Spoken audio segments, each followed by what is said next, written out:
evening and welcome to UPfront. Today, we're putting the spotlight on one institution that was set up to curtail rot, but seemed to have been another route to actually get a lot of rot in the system. The Public Procurement Authority is on our focus on UPfront today. After the break, I'll tell you who at this particular authority is my guest. You're welcome back to UPfront. We will start our conversation as we focus on the Public Procurement Authority with the CEO of the authority. He's in the person of Ajenim Boatin. I understand, Mr. J, I can call you ABJ.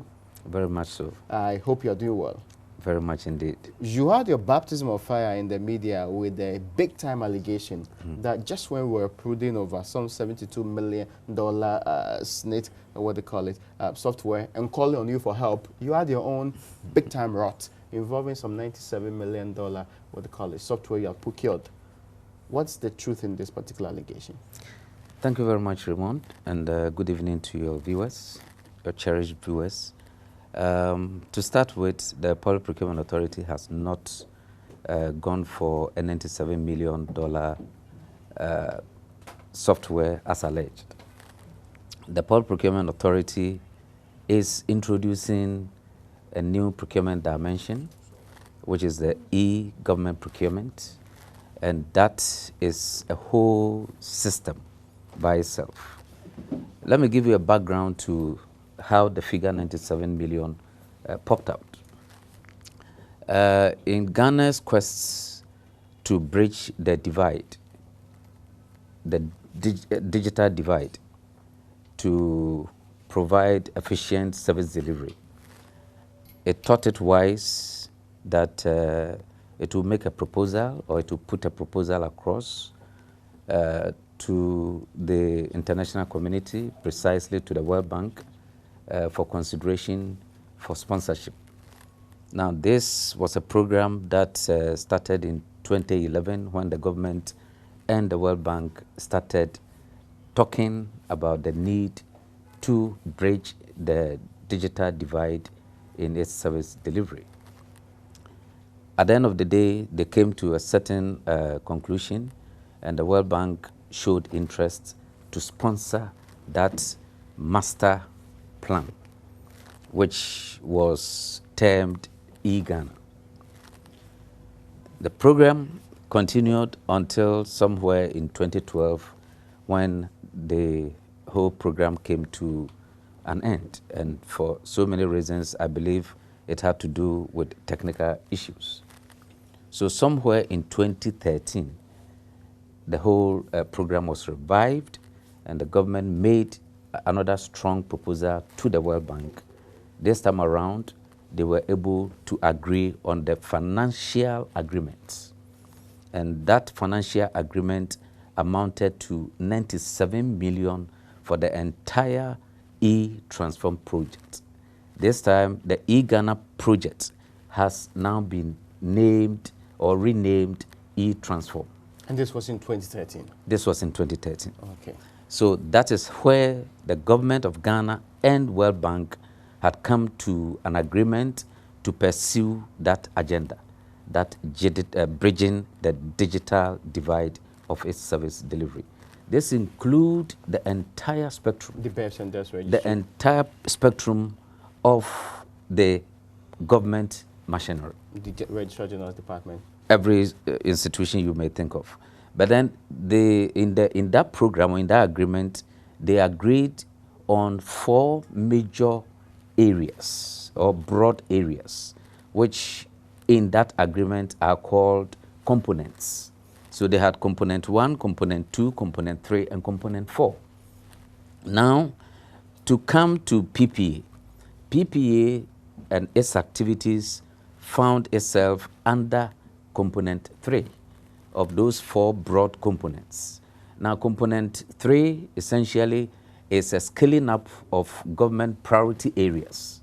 So government had identified PPA as an essential arm in its quest to curb corruption and also to be able to protect the public purse if procurement is done efficiently. So the public procurement activities found itself under component 3 of the e-transform project. Now, that component 3 also has got what we call sub-components. And there are 4 sub-components under component 3, made up of e-parliament, e-justice, e-procurement, and we have e-parliament, e-procurement, justice, yeah. and e-immigration. Okay? So these are the 4 subcomponents under component 3. Each of these subcomponents were allocated sums of money out of the 97 million US dollars, Okay. which represents the entire e-transform program. Okay. So I will then zoom in or zero in. Okay, so how much was given to the Public Procurement Authority? Good. So under the sub-components where the e-procurement or the public procurement found itself, a sum of $5 million was allocated to PPA for the e-government procurement program. So the e-government procurement, which is electronic government procurement program under the e-transform program, has a 5 million allocation for that program. What that means is that it is what that means is that PPA was supposed to undertake the entire e-government procurement using that funding. And the activities that were also outlined for the use of that $5 million includes the engagement of an application service provider, the expenses for the rollout of the program once the pilot is implemented and has completed. It was also to involve the expenditure required for sensitization and stakeholder consultation. So these are the elements of the expenditure expected out of the $5 million. Were they all done? We are still on it. So the first step in the implementation program was to first engage an application service provider. Now, an application service provider is the provider who is going to provide an application which shall be the platform on which the e-procurement program or the project will be driven on. Software. So we call it an application. Interesting. Yes. I mean, software is a bad name, so you don't want to use it. So yes, I get you. So I want to call it application. Interesting. Right. So we embarked on an international competitive bidding for the selection of an application service provider. So the Public Procurement Authority, which is the implementing agency, and then the sector ministry, where the e-transform project sits, in collaboration, embarked on this international competitive bidding. But prior to that, at the 2011 initial discussion, the government and the World Bank agreed to appoint a transaction advisor. And the transaction advisor for all this project that we're talking about has always been Pricewaterhouse, who was also selected out of an international competitive bid. So Pricewaterhouse, as we speak, remains the consultant for the whole project. I get you. My focus, forgive me because Yes. of my time. Yes. I want to drill down to the point. How much have we spent on this e-procurement project so far? Okay. So when we went through the international competitive bid and eventually got this company, European Dynamics, selected, the contract sum for that particular transaction amounts to $1.775 million. So out of the $5 million allocated to PPA for the e-procurement program, the application service provider who we have signed a contract on the 30th of June 2017 has a contract in the sum of $1,775,000 US dollars, which means that out of the 5 million, we still have about $3.2 million left for the other elements of that program, which is yet. Has the project taken off yet? Yes. We have, the application service provider has already been to Ghana. We have had an inception meeting which involved all the stakeholders. So the project in the context of the program has actually kick-started. Okay. And when we say it has kick-started, as we speak, we are saying that the program is now on course and we are about to move to the next stage of this stakeholder consultation and then commence the actual pilot program where we have selected 6 procurement entities to roll out the pilot work. Okay, so when I asked whether the project has started, I actually wanted to know whether any institution has gone through the particular e-procurement system. But as you say, that's not happened yet. You've not done piloting as of now. Yes, we're starting the pilot by maybe by January, February next year. I want to, if it's not excessive burden, tell me what the components of this particular application is supposed to mean. When you say component, is it a component of the e-procurement or the e-transform project? The specific e-procurement project. Oh, the e-procurement project itself is an electronic procurement system. Okay. And by electronic procurement system, what we are saying is that we are trying to migrate from the current manual procurement systems and processes into an electronic platform. I get you. So how different will it be from the manual process? A lot of difference. The difference is that currently we are, or entities are preparing bid documents manually. Every supplier or every bidder will have to physically go and procure a copy of a tender document and then prepare its bid or its proposal and submit it manually. After that, the evaluation team that will be put together will have to meet and physically examine these manual documents or these hard copies of these documents. And then eventually when the evaluation report is completed, a contract will then be awarded. Now, all these manual systems are going to be done electronically. And how do I say is going to, and how is the electronic system going to operate? Everything is going to be online. Suppliers, contractors, consultants are going to be registered under this system. Each of them will be given a unique identification reference, which will enable them to access the system online. So this time around, you do not have to have any human interface. If you are a supplier and you want to be part of this procurement system, all you do is to go to our system with your code, and then you will find all tender opportunities. Are we looking at local or international suppliers? Whichever, or both? Wherever you are located. A supplier who is gone to China for whatever reasons to do business can go to his or her PC and just click with the its unique number and be able to have access to all tender opportunities irrespective of the entity. So you don't need to know where Raymond works or whether Raymond is the procurement manager of GNPC or he works with the NPA. No. When you go on site or you go on the system, it will tell you GNPA is looking for that, GNPC is looking for that, NPA has this request to make, and then you just put in your bid.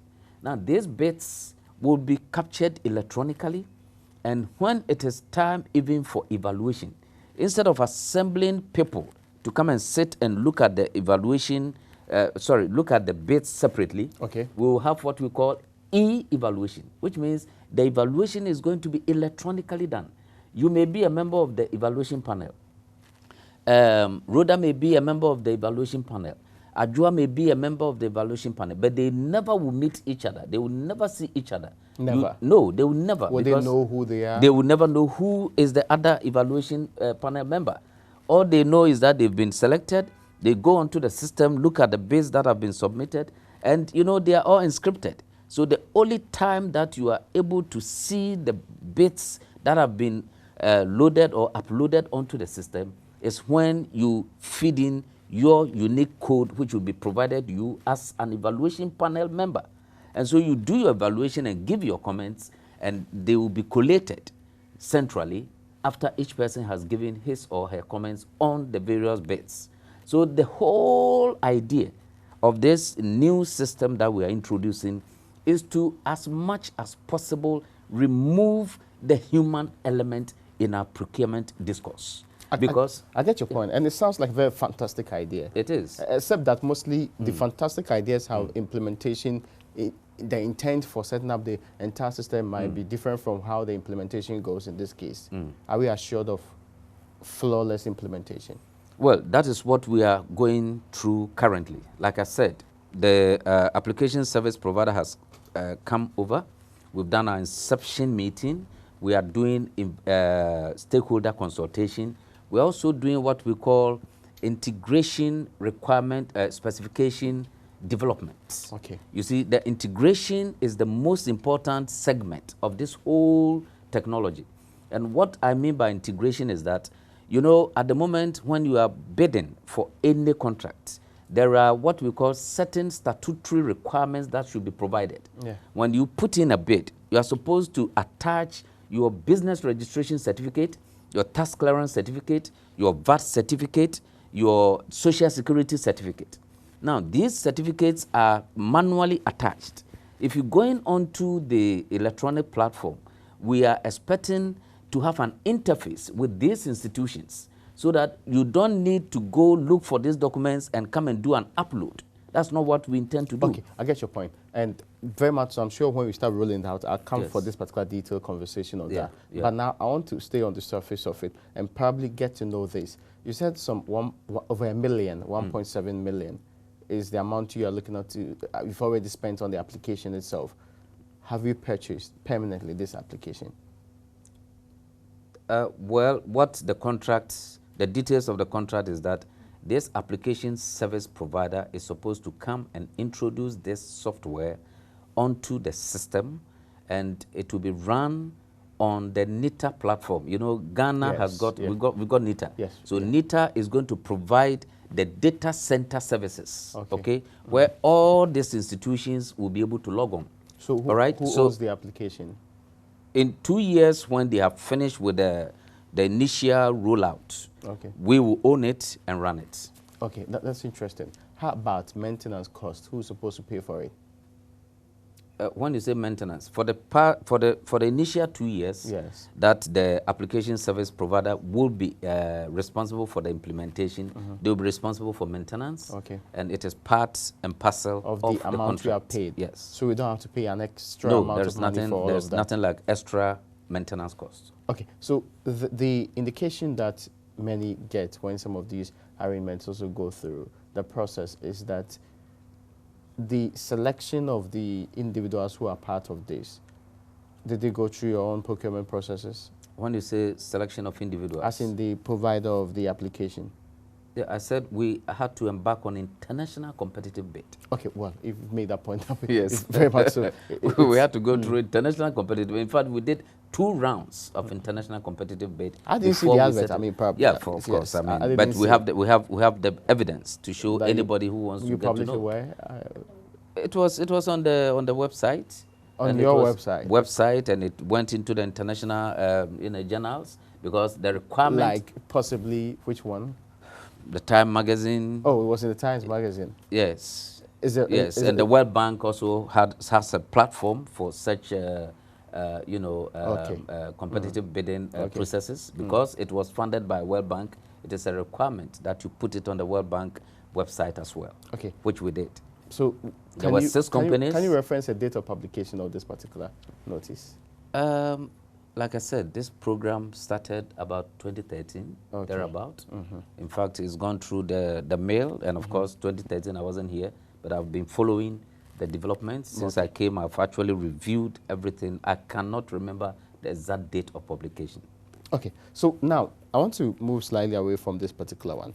Is that the biggest rollout or vision that the new PPA is going to go through? I'm asking the question that a new leader mostly has a vision for the institution. Yes. Is that your sole project? Not at all. You know, the e-procurement platform is the emerging dimension in public procurement. Okay. And when I say it is the emerging dimension of public procurement, what I mean simply is that countries and various nations it's catching up the world who are trying to transform their procurement are moving from manual to digital, which is electronic. Okay. So it is not out of place for Ghana to see itself there. However, like we say, whatever you garbage in is what you garbage out. That's so it is my not, next question yes, anyway. So it is not just to say we have introduced electronic procurement and it fixes that problem entirely. And that fixes all problems. No.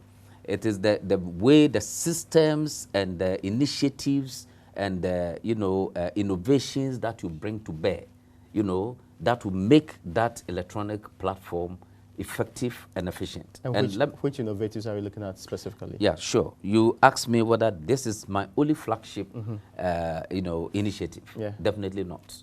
Upon assumption of office, I have introduced two very, very essential units, which never existed all these years. One is the due diligence unit. This unit is what... There wasn't a due diligence unit in the Public Procurement Authority. Yes. Then what was the authority really doing? Oh, well, I mean, if the authority had a way of doing due diligence, I am establishing a due diligence. So that's what I'm actually wondering. Yeah, because, so... I mean, the idea behind the PPA is actually to do the due diligence. Absolutely. So maybe upon assumption of office, I felt that I must give prominence to due diligence. Okay. And because of that... But was it happening? Well, it could be taking place in another form. Which unit was doing that? Sorry? Which unit was doing that? We had the benchmarking, monitoring, and evaluation department. Okay. They were doing annual assessment of procurement that has taken place in the course of the year. Okay. And I am looking at it from a different perspective, that instead of going to do an assessment, I want to do audit. All right. So besides the due diligence unit, I've also established a procurement audit unit. Now, this procurement audit unit is responsible, and let me give you the difference. Forgive me, let me first and foremost get to know what the due diligence unit will do first. Precisely, yes. The due diligence unit essentially is established to, as it were, ensure the proper qualification of all bidders, to ensure that all bidders have met the qualification criteria as provided for in the law, and also the applications that come to PPA for sole source and restrictive tendering have got their justifications accurate in relation to the provisions under which such approvals could be granted, and then above all, to check for what we call the reasonableness of the price that they want to execute the contracts. That's an interesting point. I'm telling you. I would explore this point with you after this short break. Okay.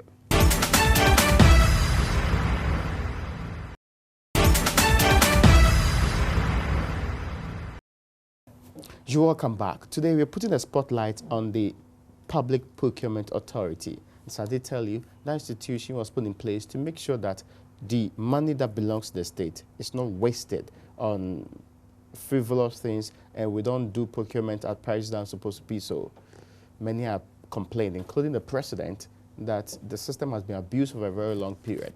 The new leader here is A.B. Ejay, and he likes that name, so we sure can go with that. Sure. It has no connection with A.B. Fuseni, you know. Is he your friend?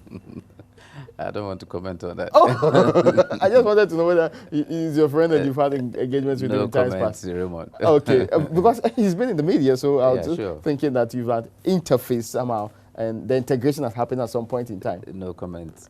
for now. Okay, now let's jump to the point where you were explaining to us the two units you've set up. One is a due diligence unit, and the other is also a procurement audit unit. First, you explained that the due diligence unit is supposed to make sure that, and the one I picked that most importantly, that the pricing quoted for specific stuff are reasonable. Yes. How do you test the reasonableness in this case? Yes, thank you very much. You know, that is a value for money audit. Okay. You know, when and you do it? Yes, we do it. Independent of what's been done by the various institutions? Absolutely. And you have the capacity to do that? We do have the capacity because we've engaged the right people currently who are performing that particular responsibility.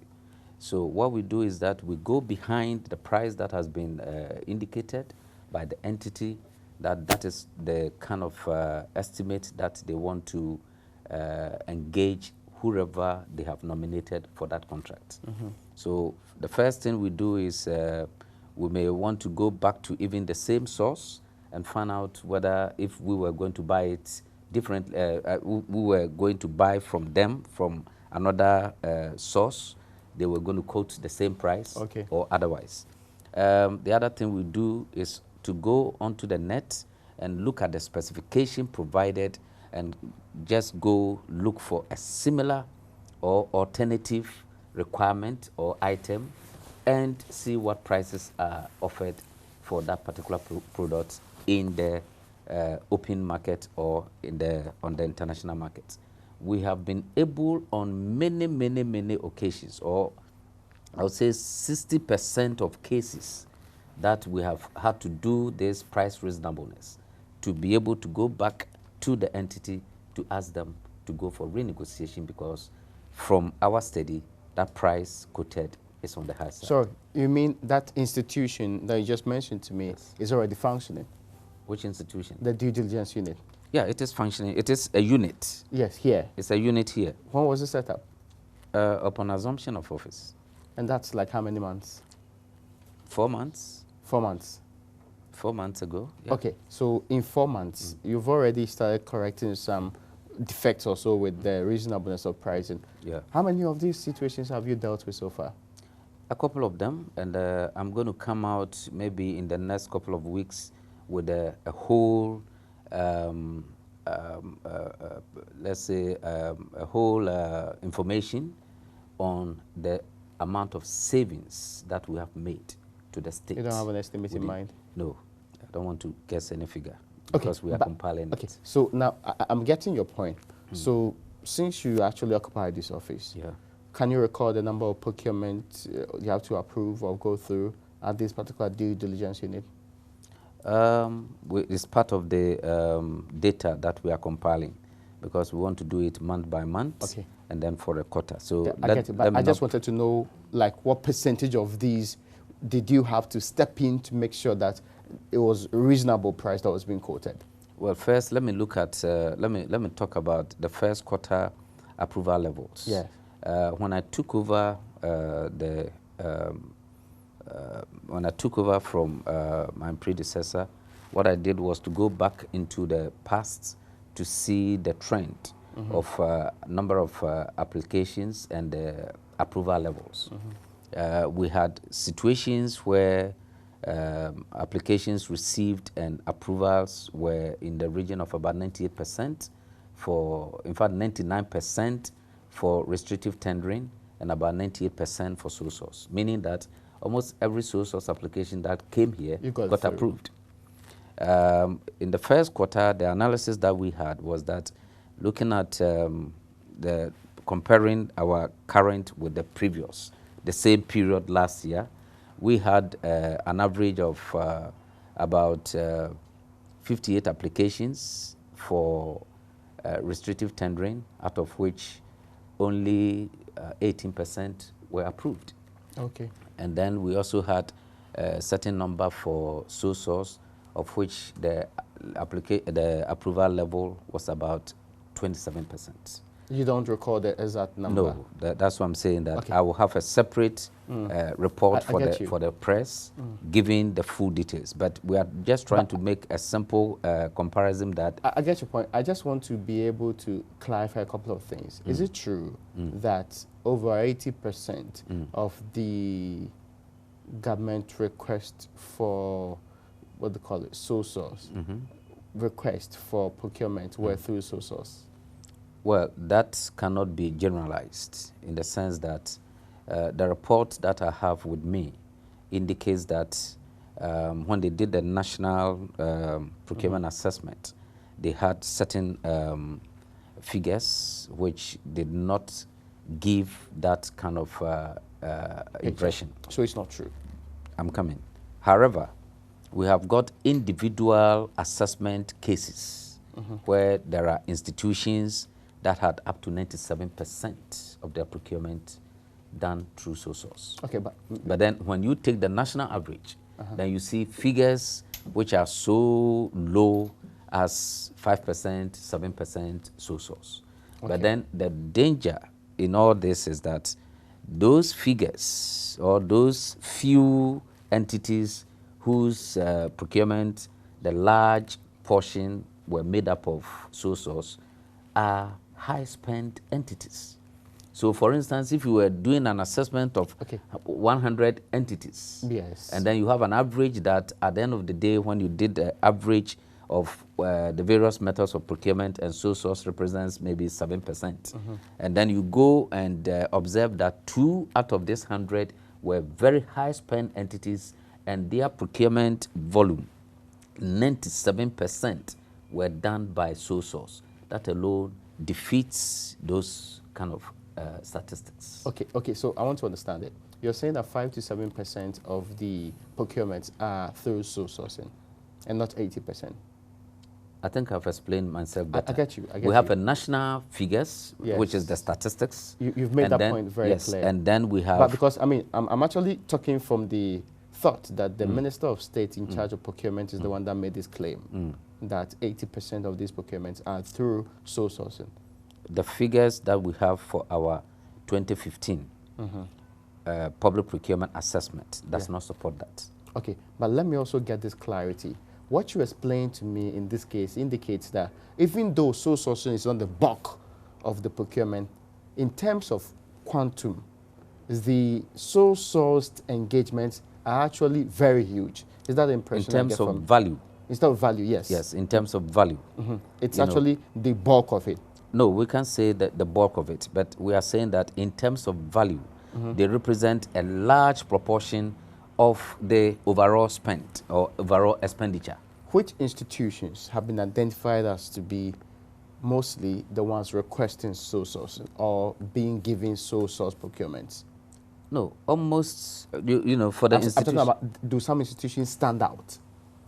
I wouldn't, on a repeated, consistent basis. Well, I am now compiling my own data. Okay. But the report that I have, which is the National Procurement Assessment for the year 2015, you know, gives a certain national character. Okay. But I am interested to zoom into the high spend entities and do my own analysis and be able to inform the public what exactly the picture is. So who are these high spend entities? Oh, high spend entities in the procurement or among the government institutions of Ghana are the VRAs, the GNPCs, the electricity company, the boss. Those in the energy sector? It cuts across. Because all that you mentioned are within the energy sector. I'm less likely to see any on outside. Well, SSNIT is part of it. Oh, interesting. SSNIT is a high spend institution, and it's not in the energy sector. Yes, I get so that. I wasn't going to zero in on the energy sector. I was going to mention institutions. Of course, if they happen to be in the energy sector, why not? You know, but high spend entities are high spend entities irrespective of the industry that they belong to. By your current review, would you be able to support the assertion that sole sourcing has been used as a conduit for corruption? To a large extent, yes. How do you back that? To a large extent, yes, because especially in the area of due diligence. You see, sole source by itself, I tell people all the time, and I will always say it, it is a legitimate procurement method. It is in the law. So there is no illegality about anybody seeking to use sole source as a method of procurement. But laws Because can be abused. well, because the circumstances under which sole source could be used are legitimate. And so when those circumstances exist, the only method that would be most appropriate to apply will be sole source. Therefore, sole source by itself hasn't got any illegitimacy. I'm waiting for the bad part of this conversation. Yeah. But then it is the abuse of its application that is a concern. And therefore, if you ask me whether to a large extent the sole source application and granting of approval for the use of sole source have contributed to the perceived corruption in our procurement discourse, I would say to a large extent, yes. You use the word perceived. Yeah, go ahead. Perceived actually puts it in the usual sense that there's no evidence to support this particular claim. Yeah, because you have to investigate every case and establish a case of corruption. That has not been done. I believe that there is a process ongoing currently. Okay, so that's why Yes. I want to connect the two. Yes, So it's not yes. being, because I insisted on knowing whether sole source indeed is the root for corruption. Yes. And you said largely. Yes, largely. But in your case, you just mentioned the perceived to make it look like it is just perception without factual basis. Yeah, because the factual or the facts of the individual cases are going to be brought out through the ongoing audits and investigations. Okay. Don't forget that as we speak, there are a lot of investigation going on by the various investigative agencies of government. Are they linked to procurement in any way? They are indeed. In fact, most of the concentration of the investigation is on procurement. And therefore, it is not just for us to talk about it, because there is an action taking place in a form of investigation to bring the actual facts out, so that if corruption is established, you know, to allege any case of corruption, you need evidence and you need a proof.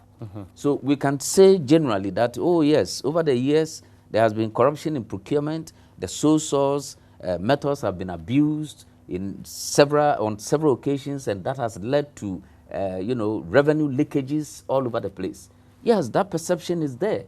And then we are beginning to zoom in on that kind of allegation and provide evidence and proof to substantiate that perception, that it is not just a perception, but that it is a truth and there are facts. So as we sit here, There's no evidence to back it. nobody will say there's no evidence. The evidence is when you go for it. The evidence, because when somebody undertakes a procurement, there are documentary evidence that goes in the trail. So if you go out there to begin to look for the information, you will find the documentary evidence to support a case of corruption. But I am saying has that any been found as of now? I am saying that because since I came, I've been conducting procurement audit. I've done procurement audit on about Have 5. you found evidence? The evidence is being put together in a report, because when you send investigators out, they bring a report. The report has to be studied. So very, very soon, I'm going to come out to give the evidence or to give the situational report of what has been found. Okay, so as of now, Yes. as I speak to you, Yeah. there is no certain determined statement that can be made that there is corruption, emphatic statement, corruption in procurement established in any entity as we speak. Is that true? You see, from the procurement point of view, Yeah. we will not be talking about corruption. From the procurement point of view, we'll be talking about infractions. Yeah. Abuse of the Procurement Act. No, in this case. infractions to the law. Okay. And when the law, that act of the Procurement Act, whenever a case can be established of an infraction, there is a provision in the law for sanctions. I get your point. That sanction could be criminal. Do you understand? The sanction, because if And, you are... and an infraction of the Procurement Act And, yeah, may it not could be necessarily criminal. even mean that it's corruption related in any way. I But get then your point. it is an infraction. So I for get your us, point. as we go out to do our procurement audit, we are to bring out the infractions, and then we will then hand the infractions over to the appropriate prosecuting agencies for them to take action, because the law prescribes punishment, which includes imprisonment for infractions to the law. All right. I mean, since you got into that particular office, have you heard of anybody that has been prosecuted for procurement-related offenses? We are going to try that this time around. I'm asking whether you've heard of anybody that has been prosecuted. It's not the hearing which is even important. I'm asking it is whether specific yeah, because if I hear... Whether, no, sorry. I mean, I just wanted to know whether good. you have reviewed documents in your office that shows that there's evidence that people have been prosecuted before for this offense. From this office or from... Yes, from the public procurement authorities' end. No, there hasn't been anything like that. Oh, so our procurement has been very fine. Well, that is not the translation. that is not the translation. I'm just seeking, among other things, to say that if there hasn't been any prosecution, i.e., we've been going on fine. Yes. Or you're saying that people have deliberately failed or refused to actually prosecute when there was enough evidence to prosecute people for wrongdoing. If there hasn't been investigation. Yes. If we have not taken the responsibility and the mandate given to us to investigate into perceived procurement infractions. Okay. Then we will not be able to bring cases out for prosecution. But that is, fortunately, what I have set myself to do. Okay, that's interesting to know. Whether something has happened in the past or something has never been done in the past, I am not interested about that. Is it possible that your quest might be much ado about nothing? Whatever you want to put it. I'm just asking. Yes. Is it possible? Possible by what means? Because as you sit now, right now, you've not established any.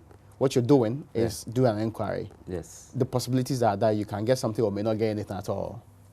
From where I sit, I believe strongly that I'll get something. This belief is based on what? It's based on the little information that has come to my attention. Evidence strong enough to prosecute? Well, I'm not talking about prosecution. I'm talking about infractions. Again, yes. Of course. Evidence strong enough to establish an infraction? Evidence strong enough to establish an infraction, yes. I mean, not the small infractions. I'm talking about big-time infractions. We're not talking about small infractions, and I'm also not interested in small infractions. Yes. I mean, they bring me certain reports, and I tell them that I'm not interested in just coming to tell me that somebody didn't prepare a procurement plan, and therefore he should go to jail. I'm not interested in that. Yes. I'm interested in big-time infractions. Okay. So when are we likely to see deviations from the norm and, inflated, costs of procurement? Those are the kind of cases that I want to address myself to. That's interesting to note. When are we getting to see you take the bull by the horn and put people before court on this matter? I don't have prosecutional powers. Of course, I'm not saying literally. You won't see me in the court. I am just saying when I go to behind prepare, the scene. Yes, I provide evidence to the security agencies. Give all the support that the security agencies and the prosecution. When will this happen? It is an ongoing process. We want to count down to that particular moment. Yes. And I want to be able to tell my listeners that on this day and date, this is what's going to happen. Yeah, there will be no date and there will be no, there will be nothing like this day and date. But there is going to be a situation in this country where procurement offenders will be brought to book. By the end of this year? Maybe earlier. Earlier than that. Next month. Maybe. Next month. We can't tell. We are counting down. We are entering September. We have less than 4 months to end this particular year. What I can tell you is that I have a couple of reports. Yes. Which are before me, which I am compiling, and it will not take long. I will release the outcome to the appropriate agencies. How many weeks are we looking at? It could be a couple of months. Couple of months. Yes. You can't put a figure to it. No. Just people to be expectant and can hold you to your promise on when you're going to, because we've had promises before in times past. Yeah. With that specific timelines, it looks like any other promise. Maybe in the time past, I wasn't having access to any report. Now I'm talking about having access to reports, which I am reviewing, and in due course, I will let it. I will let the appropriate authorities have them. We'll let this I am sure of what I'm saying. Okay, we'll let this sink in, and we'll hold him accountable for this statement. After this break, we'll continue that conversation.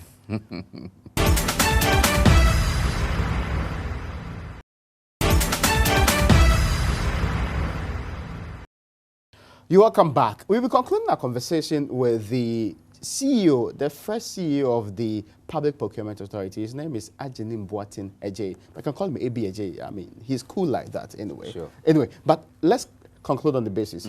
Quick questions on what's currently happening.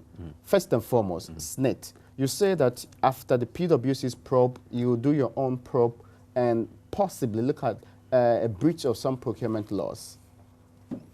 Yeah, what we've said is that we will be conducting an independent procurement audit investigation in accordance with our mandate. So we don't know when PWD has started and when it's going to complete, but we are going to conduct an independent. When are you starting? I'll put a team together sometime next week, and so in the next couple of days, we should be able to give them an information or notify them of this audit. And this is because you suspect there's something fishy with the arrangement? This is because we have a responsibility that any time the authority has information that there is a misprocurement or anything that is untold is happening in any entity, we could go in and do a more detailed investigation. When did you get this information? Did I get what information? When did you get the lead that really there's something happening at SSNIT? Well, the information can come in various forms. I'm just seeking to know when you got it.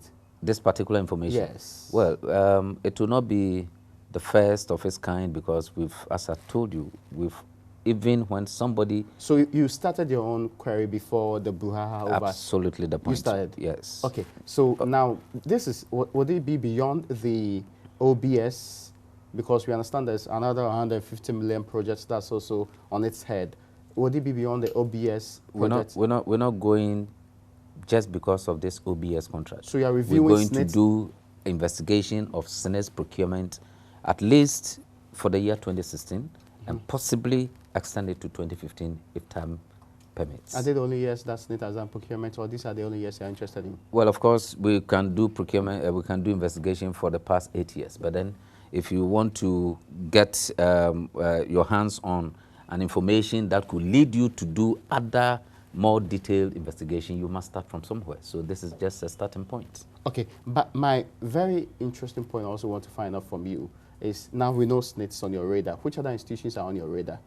We wouldn't say any institution is on our radar. We have a responsibility to audit every single procurement entity. But you have to start from somewhere. Yeah, Where are you starting from? So we are just going to start, maybe put our concentration on the high-spend institutions. Okay, so SSNIT and those in the energy sector? No, we wouldn't say energy sector. We are talking about high-spend entities. VRA. Raymond, high-spend entities. VRA, they could ECG. They could be any industry. They could belong to any industry, but we will put our efforts in the high-spend entities so that if we are able to detect any form of misprocurement, of which we could recommend the recovery of any sums of money, it will be more meaningful than going after somebody who's done misprocurement for a 6,000 contract. My last question will be to find out from you that you have actually given a leeway. Which specific provisions of the Public Procurement Act give you the mandate to do this outward review or audit of the procurement processes of the various institutions? Section 89, to be precise. Okay. Finally, you said 1.7 million US dollars and not 97 million US dollars was spent on this particular application software. I want to say emphatically that PPA, and for that matter, the e-government procurement contracts, is not 97 million, it is $1.7 million. And I want you to take this from me, and I want viewers to take it that the PPA has not entered into any contracts of 97 million. The contracts in question for the e-procurement projects is $1,775,084.25, to be precise. Would you be amenable to any other state institutions' review of this particular contract? Come again? Would you be amenable to any other state institutions review, security agencies, the people who can actually investigate to determine whether what you told me reflects the facts or is just misleading? You don't need a security agency to come get this fact. I can give you a copy of the contract tomorrow, and then you can... From what I said, merely having contracts do not necessarily tell me the truth entirely. What else will give you the truth? An independent review of the process. There's nothing like a review. You want to that particular Raymond, you want to come and find out whether we have a contract of 1.75 million or we have a contract for 97 million. Very simple. Anybody in GSS can walk into this office and ask for that, and we'll be able to provide that information. Would you publish that document? You mean the contract? Yes. Oh, we'll be more than willing to do that. When are you publishing it? I will just ask my corporate affairs to consider publishing this information. No, you said you'll be willing to do that. You say you're going to consider publishing it. Yes. Can you make a definite statement on when you are publishing this? That's what I'm saying, that I will contact my corporate affairs head and arrange to do that publication. So, Mr. John Martin, let's finalize our conversation. Your final words. Thank you very much, Raymond, for this opportunity. What I want to say to your cherished viewers and, of course, to the general public is that they should have confidence in the new phase of PPA. There have been a lot of issues about the activities of PPA in the past. At a point, the authority was regarded simply as a sole source award institution. I want that erroneous impression to be corrected, that indeed there are several other responsibilities placed on the regulator, which is the PPA, regulator of public procurement in this country, and I, together with my team, will live up to the expectation of the Ghanaian public. With the establishment of my DDU and my procurement unit, we will go out there and ensure that public procurement will achieve the purpose for which the institution was set up. Well, thank you so much. But I wanted to know if you could extend the activities that you said, the review and the audit to district assemblies. Will you do so? We will indeed. This year?